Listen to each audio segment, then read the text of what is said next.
Now at 6 in an Operation Crime and Justice report, an emotional afternoon in court as a woman learns her sentence for murdering a rideshare driver in Seattle. Good evening, I'm Preston Phillips. And I'm Mary Naum. It was senseless and random crime. It happened in August of 2023. Today, the woman apologized to the victim's family and said her difficult life and addiction led her to the killing.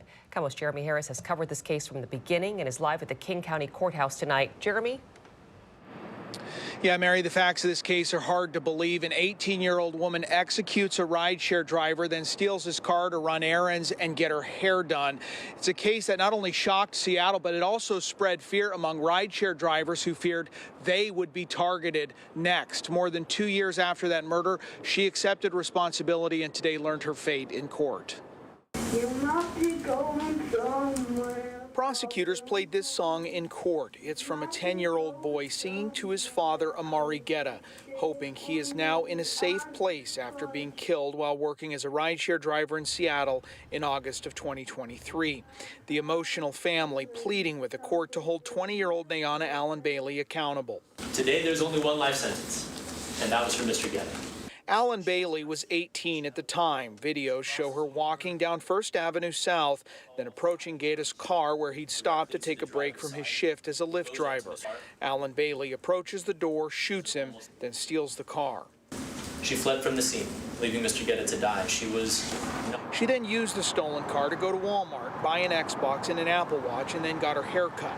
As Geda's family and police wondered who could have murdered him and why. Within days, they found the car and arrested Allen-Bailey. She denied killing him at first, but later admitted to what had happened.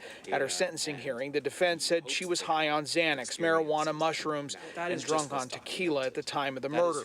They also spoke about the neglect she faced as a child. I have constant dreams of what I can remember from that night.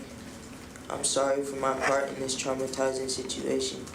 To the family of Mr. Geda, the unthinkable, the unbearable, unbelievable has happened, and life will never be the same. The pain will never go away. I understand this. Think about what is a just sentence for the loss of a man.